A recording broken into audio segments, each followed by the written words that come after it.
Hey, I'm Abbey. And I'm Shannon. And we're sisters. My big sister Abbey has a Master's of Divinity from Earlham School of Religion and has been telling me Bible stories for probably 15 years. And my little sister Shannon has seen 13 versions of Jesus Christ Superstar and has read parts of the Sermon on the Mount. Together, we're bringing you fun facts, historical context, and Bible stories. Well, Bible stories according to you. No, according to you. According to you! This is the Bible. According to my sister.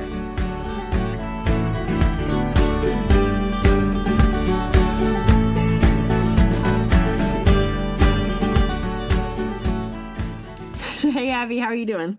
I am holding in there. Are you all moved in yet? We have like 2 or 3 boxes and then my whole office to organize. But you know, besides that, most of the things are up. Because the kitchen is still sort of a mess, but most things are put away there. It's just like that one random counter that has like a box and junk paper on it. Of course. Moving sucks. Moving totally sucks. But you had help, right? Yes, I had fantastic help from a lot of people, including you. That's all I wanted to hear. Which made that part a lot better. But a week of packing and then a week of unpacking is exhausting. I know, just getting things into boxes and getting things out of boxes must be a nightmare. Ugh, I don't begrudge you that. It is, and that's not to like all the other stuff that goes into moving and figuring things out. Ugh. I'm good with not doing this again for a long time. Yeah. What's your dream piece of furniture for your new office? Because you're actually going to get, like, have an office now. Yeah. A desk. I have a bookshelf in there, which is nice. I mean, bookshelves are obviously my favorite thing in the world, but I already have a lot of those, and I have a really fantastic one. I'm even thinking of buying fun commentary books. So that you can do more and more research on very important Bible stories? It's a perfect excuse to have commentaries. You're such a nerd. I'm gonna get like a feminist commentary and a post-modern commentary or post-colonial commentary and like an Asian commentary. Well, I am super excited about you reading them and then telling me the interesting things from it. Fair deal. So, speaking of which, we're in part 2. We are in part 2 of... Can we go hear about it? Sure, let's go hear about it.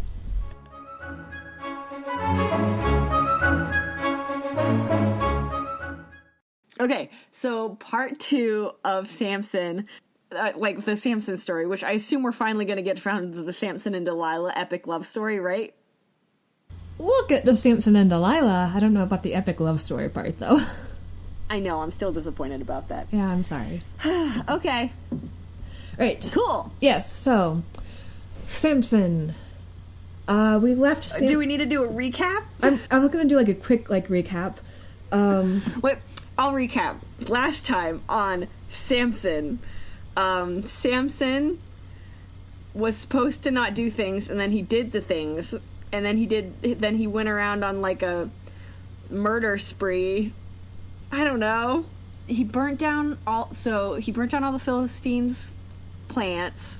Yes. Then some friends of his turned him over to the Philistines, and then he murdered a bunch of them with a jawbone, and then it ended with him actually talking to God and saying, "Give me water because I'm thirsty." Yep. To which God split a rock and there was water. Yep. Not too bad. Yeah. I will add that... But that's like totally out of context, and I didn't exactly tell you who the Philistines were or anything else. So how about you give a better one? So the context is the Israelites are being oppressed, conquered, controlled by the Philistines. Right. Samson was appointed by God to be the deliverer of the Israelites, when a number of people in this book who rise up and help lead the Israelite people. Samson has a weakness for Philistine women, marries one, then the burning of the plants and various other things. His wife gets killed, basically, as revenge for things that Samson has done. Not that he particularly seemed to like her anyways, but there's lots of like going back and forth between retaliating for revenge, which does lead us up to where you said Samson asking God for water and God responding. But that really has nothing to do where the story picks up, because it's the Bible and it just kind of skips around sometimes. Yeah. So part 2 starts with Samson going to Gaza and seeing a prostitute and spending the night with her, and the Philistines... Are you kidding me? No. The sequel opens with a worse scene than the original. Yeah. So Okay, so the let me just. Philistines- I completely forgot to prepare myself for this debauchery. Hold on, I need to compose myself. Okay, continue. So the Philistines find out he's there, because Gaza's kind of like a Philistine territory in this period. At least it just seems like it in the Bible. They're like, we'll wait here until morning, and then we'll like capture him and take him and imprison him. And Samson, I guess, for some reason knows that they're waiting for him, so the Bible said he doesn't stay there until night. Instead, he goes out to the city gates and somehow carries the gates and the post of the gates out of the city, and somehow that allows him to escape. That's awesome. Yeah, though granted, how did he get from the prostitute's house to the gates of the city and then out is a little... So is he just, like, moving the line of what is the edge of the city? It's really weird and kind of obscure, just like that he knew the Philistines were waiting for him, so in an attempt to escape, he picks up the gates and the post of the gates and moves. And escapes the Philistines. Okay. Yeah, so anyway, so the Philistines are, like, okay, darn it, he got away from us again. The rogue hero of our story escapes the Philistines by using his might of moving a gate. Okay. I'm on board. I'm on board again. Which brings us to the quote-unquote epic romance of Samson and Delilah. I just say that because that's what I assume it is. Everyone says, like, Samson and Delilah is a great love story. I don't know anything about it, but I'm just repeating what popular culture has told me, So Abbey. here is what happens, according to the Bible. Okay. Samson falls in love with a woman named Delilah, who lives in the valley of Sorek. Okay. And so the Philistines go to Delilah and say, Do we know anything about Sorek? no. It's kind of halfway between Philistine and Israel, or what will be Israel, Canaan area. So we don't really know who controls it, or like, Okay. if the people are more Israelites, or are they Philistine? We don't really know. Okay. So the Philistines go to Delilah and say, we'll all give you 1,100, I can't remember if it was gold or silver pieces, to figure out how we can weaken and capture Samson. And she said, okay, cool, I'll do that. Yeah. Paraphrasing. I don't know if she really actually says anything, but she agrees. Mm-hmm. And so she goes to Samson and says, Samson, tell me what weakens you and would make me or us be able to tie you up. Actually, let me see if I can find the exact quote she uses. Tell me the secret of your great strength and how you can be tied up and subdued. That's what she says to him, okay? So it's not like she's being sneaky. Yeah. And so Samson knows she's trying to find out his secret. So it says, if you take 7 thongs that have not been dried and tie me up, then I'll be weakened and subdued. So she tells the Philistines, they give her these things. She ties them up and then goes, Samson, the Philistines are here, like, rise up and fight. And of course, it doesn't work. He, like, breaks the bonds and goes off and fights the Philistines who are waiting behind the door. And so, she's like, oh, you've made a fool of me, like, how could you do this? And then again says, like, tell me the great secret of your strength and how you can be subdued. This has way more layers than the 1920 silent film. Probably. I watched about it. Probably. Well, I didn't know that there's this whole section about the reeds. Yeah. So she asked the question again, and he says, well, if you tie me up with new ropes, I'll be weakened. And so they go through the whole thing again, where she ties him up with new ropes, and the Philistines wait, and she goes, Samson, the Philistines are right outside the door. Get up and fight. And so he gets up and breaks the bonds and isn't captured. I guess there isn't really any scene about him actually fighting the Philistines. It's kind of like he breaks the bonds, and they realize he lied to them again. And she's like... But she's not lying to him. There really are Philistines outside the door. The translation I read implied. Yeah, implies that. They doesn't say they were waiting for him outside the door, but kind of implies that they're ready when he's been weakened. But again, Yeah. so, it didn't work. And so she's like, you keep making a fool of me. How could you do this? You claim to love me. What subdues you and makes you weak? And he says, if you weave 7 braids on my head and tie them into a loom and tighten it with a pen, you can subdue me. And so when he goes to sleep, she does this and again says, Samson, the Philistines are here, like, arise. And so he rises up and, I can't imagine sleeping through somebody doing that to my head, like weaving my hair into a basket or reeds on baskets in my head. Yeah. Anyways, that's besides the point. So again, the Philistines show up. Yeah, well, again, she says this and he wakes up and Yeah. it doesn't work. Ugh. And so, at this point, she's frustrated and she's like, And does he have trust issues? well, probably. But what happens at this point The Bible kind of said she kept nagging him to the point of him being tired to death. And so... That is some serious power on her part. Yes. And so he finally says, if you shave my head, like, my strength is in my hair because I'm a You got this. Nazarite. Nazarite. Yeah. So if you shave my head, I will be weakened. And so she goes to the Philistines again and says, I've got it. This is how we weaken him. And so one night when he's sleeping, either she or, like, she brings someone in to shave his hair. And so he gets shaved, and at that point, the Philistines come in, and he's lost all of his strength. And so they capture him, and they gorge out his eyes, and throw him into prison. And then they, pay Delilah. And so they're all, like, super happy. They've captured Samson, the guy who keeps killing them. And so they throw a big party. So all the rich people go to the temple, and they're praising their God for letting them capture Samson. Meanwhile, Samson's been down in the prison. His hair's starting to grow again. Presumably it's been a while. And so they're having this, like, big... So in the movie, the 1920s movie I saw, he had to crush wheat? It just said that they put him in grinding in prison. Okay, grinding. All right, that's probably where they got the wheat thing from. Yeah. So anyway, so all of the rich people are having this big party celebration in their temple, and there's a whole bunch of people, like, on the roof of the temple. And they're like, bring Samson up, we want to see him perform. So they bring Samson up to perform for them, though it doesn't say what performing is, but just, like, everyone was, like, looking and waiting at him. And so he asks, so remember he's blind, so he asks the person who's, like, leading him around to, like, put him next to one of the pillars so he can, like, feel it while everyone is, like, watching him. And at this point, he prays out to God, just one last time, give me strength, so that I can bring revenge on the Philistines.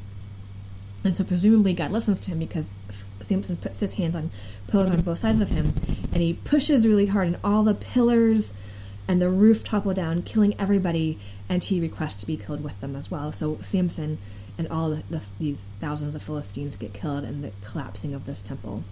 And then apparently he had brothers, because his brothers, and I think maybe... I thought it was his father too, but come and collect his body and take him back and bury him in Israel with the rest of his family. And that is the ending of Samson. I have so many questions. Okay, let's start with your questions.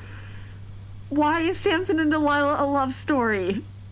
Because Samson loves Delilah, to the point of being stupid enough to tell her how to defeat him, even though it was abundantly clear she was trying to figure out how to defeat him, because she asked him repeatedly the same question, and then attempted to bind him and have him, destroyed.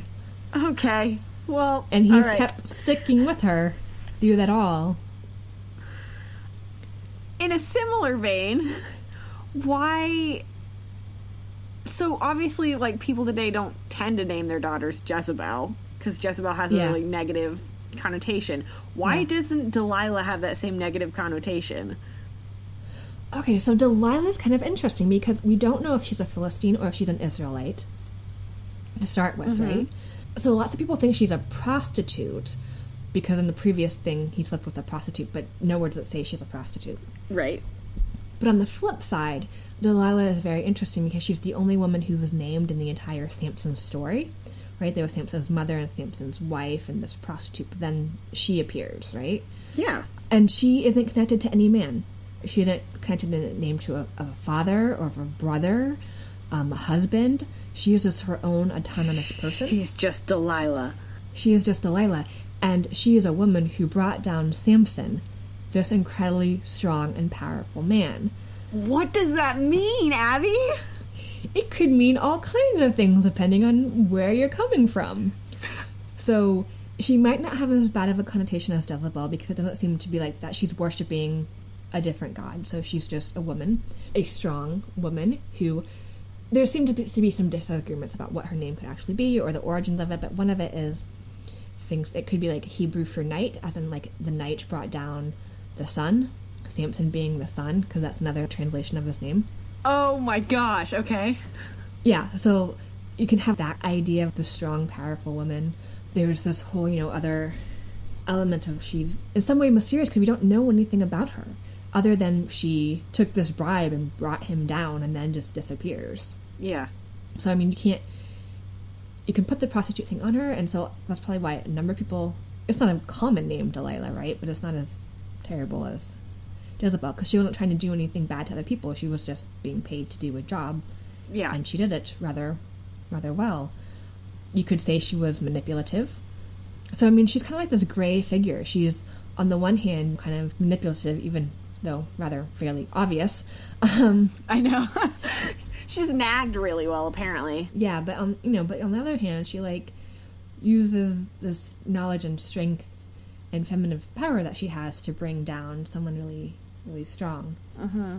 So she's an interesting character, and if you look at her story connected to like the other women in the Samson story, it's also really interesting because Samson's mother is the person who was initially told the secrets to Samson's strength, and we don't know if she ever told Samson's father. She obviously told Samson, so the only other person in the story we know who has this information is Delilah. So, like, she can be compared to the mother. Like, the mother had the knowledge, and she gave it to Samson to keep him safe. Yeah. And then Samson gave that knowledge to Delilah, who used it to destroy him. So, like, this knowledge is power thing. And so she's, like, kind of the opposite of his mother. Yeah. On the other hand, her story also very much parallels Samson's wife. Okay. If you remember from the previous thing, Samson's wife 3 times, or presumably 3 times, kind of asked Samson, please tell me the secret of this riddle so that I don't get killed. Yeah. And Delilah 3 times asks him before she finally gets the correct answer of what weakens him.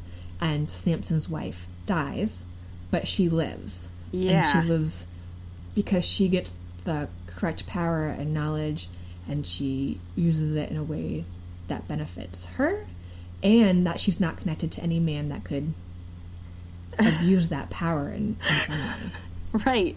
So, like, her story exact opposite of the 2 other women who play a big role in Samson's life. Yeah. So she's also that, I don't know if foil is the right word, but like a mirror of their stories, and their stories kind of being flipped on their heads, and Yeah. Oh. Okay. some of Samson's downfall. That's interesting, definitely. Yeah. But, like, Delilah, it never says that she loves him. It just says that Samson loves her. So, I mean, Yeah. you could see it as a love story because he loves her, even though we don't know any about her feelings for him. Right. We don't know why she did what she did, other than, Money. Yeah. I mean, if she was a Philistine, then she'd have a good reason for wanting to bring him down. If she was an Israelite woman, it would make sense that she would be bribed to be doing this. Who knows? I don't have a clue. I was just wondering if you had read anything interesting, but all of those ideas are really cool. Yeah, I mean, the thing is, like, again, it's like the entire Samson story, the commentary, like, doesn't quite know what to do with him. And they try to take his stories and, like, twist it into weird ways of, like, this is a good story, and it has impact. But, like, even with Samson and Delilah, they're not quite sure what to do with it because, a woman overtaking a man, so make it into a love story, I guess. Sure. Of betrayal or something. And then, his end, what do you do with that?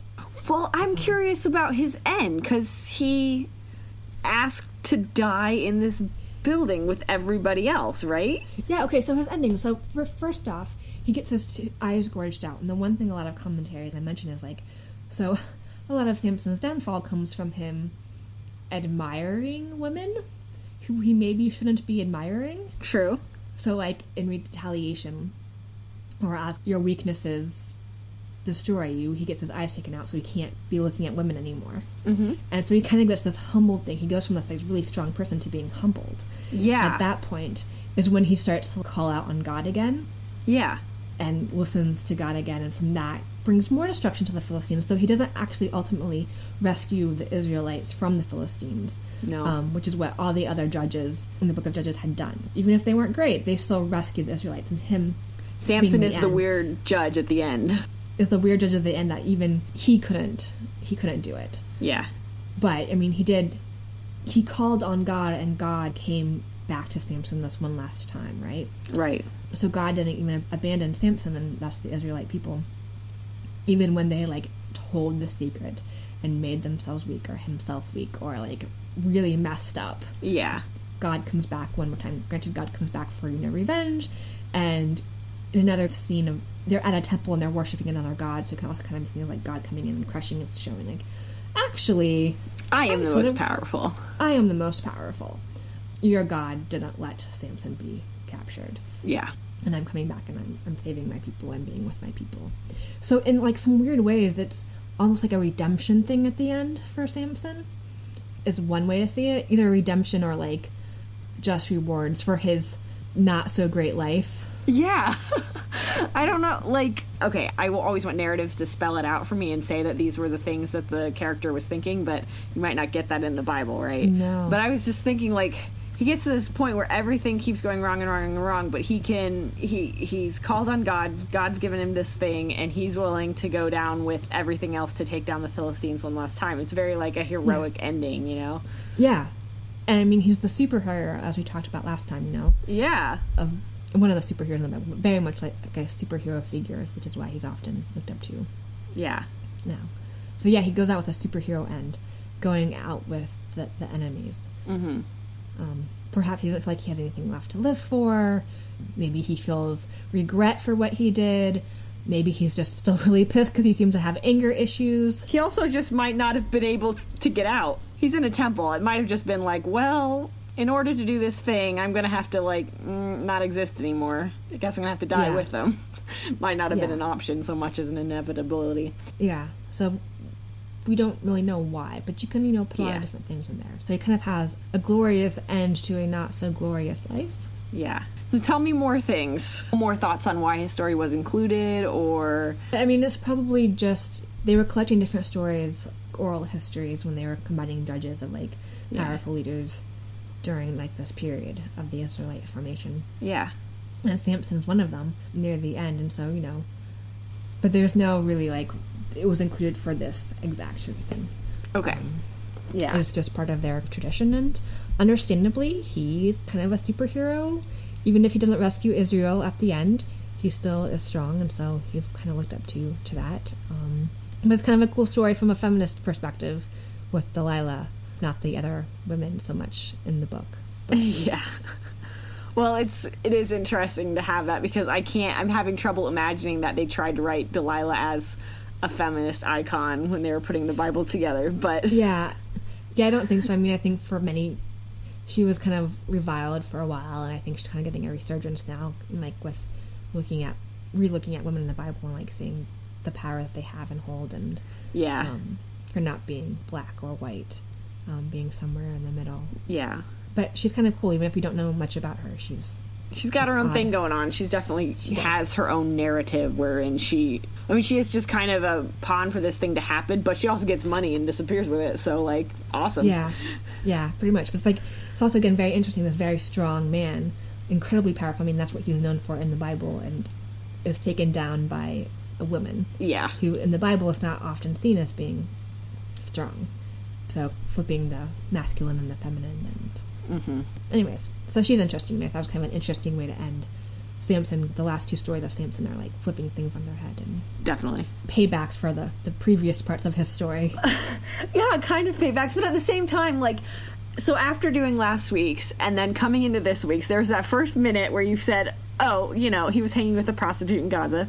Fine. And then I had to recalibrate my brain. And in that recalibration, I thought, okay, we got to think about this as like the opening scene of a superhero movie. And I can, no problem, imagine the opening scene of a superhero movie today with the hero stumbling out of any number of whorehouses. I don't know, like, stumbling out of a relationship, or like the opening scene is him like getting lucky. Like, that's totally a tough guy protagonist way to enter a story. And then the next thing he does was go move the gates. Like, oh yeah, and then he leaves the room with the girl in it, puts on his shades, walks out of a building, and then like car chase out of a city, like, and escapes the Philistines. Like, in that recalibration, I was like, I get it.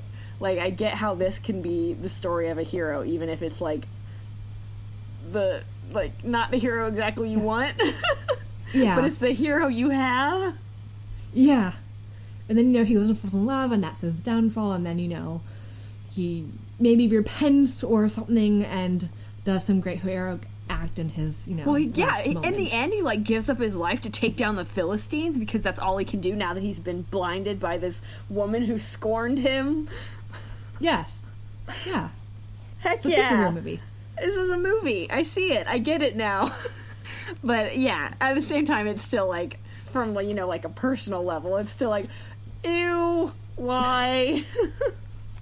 Yeah. I don't want this as part of my happy-go-lucky unicorns and rainbows Bible.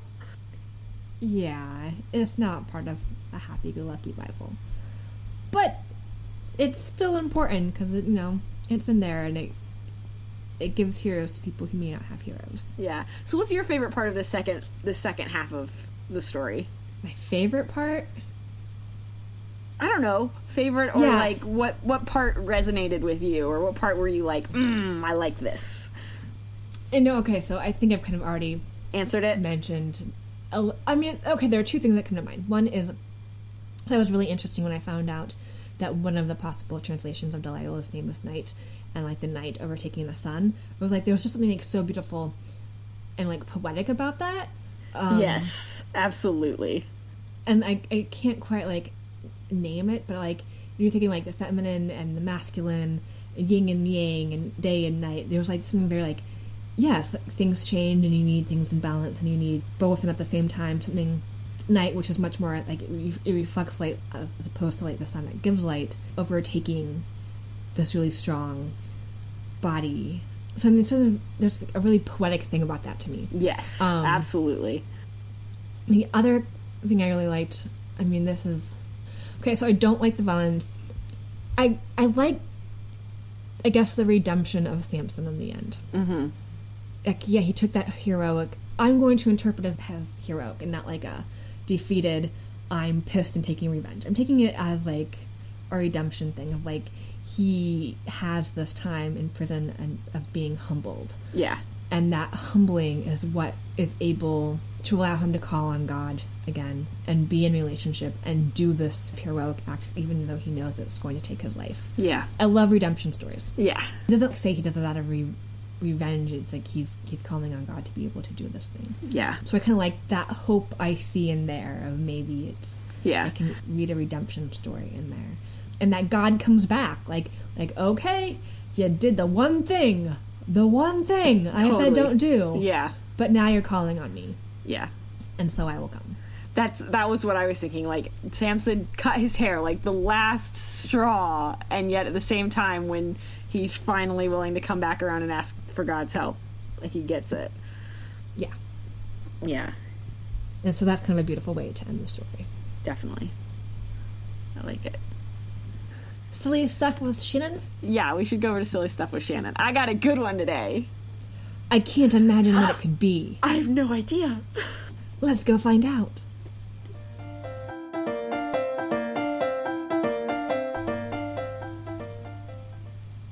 So, what is it?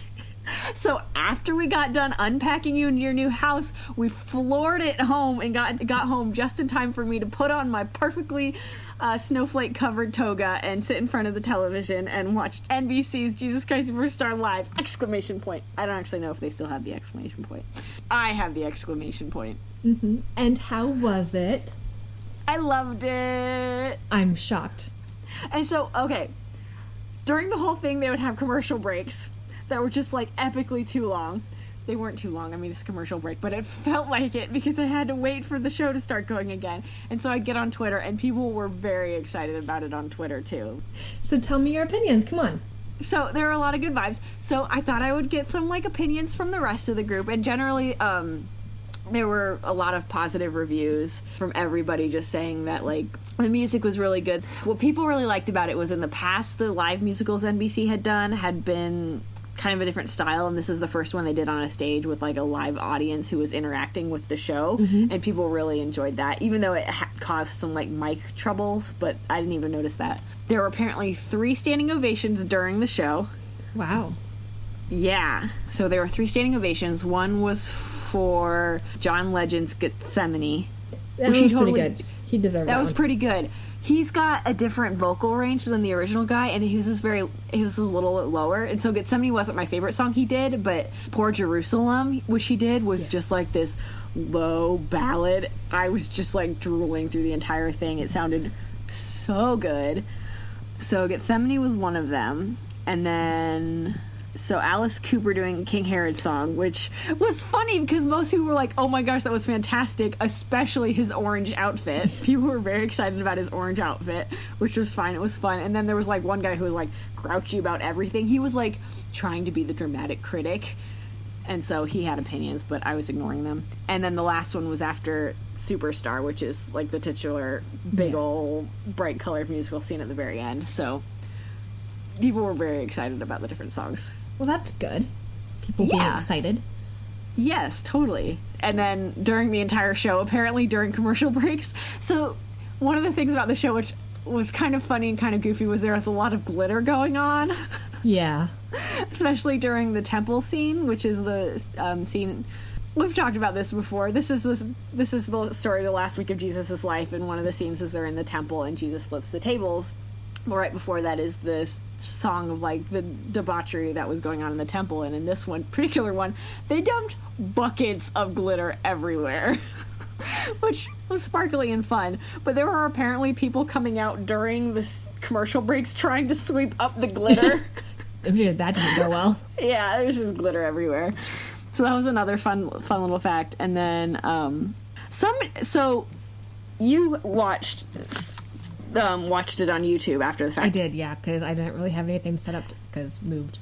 And I watched during it, and we both agreed that one of our favorite characters was Pilate, right? He was amazing. He was amazing. Somebody didn't think he was amazing. Oh, that's sad. Yeah, they thought it was a bit too action filmy macho. And I was like, no, it was great. He was hilarious. Like, not hilarious isn't the right word. He just, like, nailed it. I don't know. He did a good job. Like, I never think of that character being, like, a big character because it's always like, yeah, they were there, they were fine. But, like, thinking about this first song, I'm like, wow. He's like, that's like, I feel moved by this, like, for the first time. Like, they did a good job. Yeah, I thought he did a really good job. I feel like I'm doing a bad job, like, walking through this, but it was just so much that I was so excited about through the entire thing, and that other people were excited about and all of that. But I think they did a really good job. I think, you know, it was the usual, like, fun. The lighting was fun. The set was fun. They had, like, everybody did a good job singing. Sarah Bareilles did a good job just playing, like, doing the roles. So what was your favorite part? What was my favorite part? Yeah. Hold on. Let me narrow it down some. Abbey. I really liked... I thought the... Okay, I'm just gonna go with Simon and the Zealots. I always really like that part, and I think it's a good part for them to show off like their energy and their dancing and stuff. So I'm going with that because it's upbeat. There were a lot of dramatic parts that I also liked, but fair enough. Yeah. I just like, I don't want to be like, my favorite part was when Judas sang a sad song and then died. Like, that's just depressing. Yeah, those are really good parts. He did a phenomenal job. It was phenomenally acted, but I want like the upbeat parts. I really, really liked. So it was good. Okay. The only like. So I feel like I should say, like, what was the biggest issue, but, like, my thing is I've seen so many versions, and my favorite Jesus Christ Superstars are the weird ones. They're like my favorite. The most enjoyable to watch are the ones that have weird things going on, and there just wasn't enough weird things in it, but that's, like, a personal thing. And they're probably going from a broad audience as opposed to, like, a weird niche audience. Yeah. This was a show for everybody to enjoy, and not a show for Shannon and her penchant for weird Jesus Christ Superstars to enjoy. Yeah. And so the last bit I have to say is that Brandon Victor Dixon, at the very end during the cast calls, where they step forward and, like, bow, what are those called? Curtain calls. Yeah. Yeah. He did a Wakanda Forever sign. I missed that in the YouTube. Wakanda from Black Panther. Yeah. So Black Panther is a superhero movie, and then in it, this country of Wakanda has like a salute or a sign or something, and it's where you cross your arms over your chest. And he did that during the curtain calls, and I was like, is that the thing? And then I checked Twitter, and everyone was like, it did the Wakanda Forever sign. It was so great. Oh, I missed that. Couldn't get him the curtain call part, but how cool. Yeah. So I don't know if this was linear thought or wrapped up anything, but I was very excited about it. I had a lot of fun watching it. Yeah. And this is the silly corner where people may or may not be able to follow what's going on. It's fine. Just know I was very excited about it, and it was awesome. Yep. Fantastic. So I think that leaves us to our last question that we always ask. Yes. So, are you ready? Yeah, I'm ready. So Shannon, tell me, what is the Bible? The Bible is totally a flamboyant musical. I'm shocked. Shocked, I tell you. I'm not.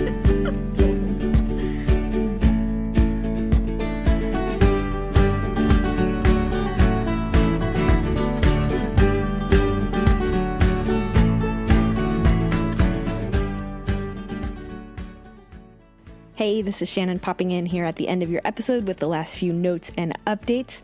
As always, we want to thank Stephen Kartenberg for use of the song Gutalele's Happy Place, which we use for our intro and also for the outro, which is playing right now. If you want to hear more of their music, you can find a link to their page on our Facebook, or you can find it in the description of this episode. You can find us on Facebook at facebook.com/Bible Sisters or on Twitter at Bible Sisters. I think that's all of our notes for this week. We will be back on the 25th of April with our 10th episode, believe it or not. We're both really excited about that. I think that's all, so we'll see you in 2 weeks. I hope you have a wonderful couple of weeks.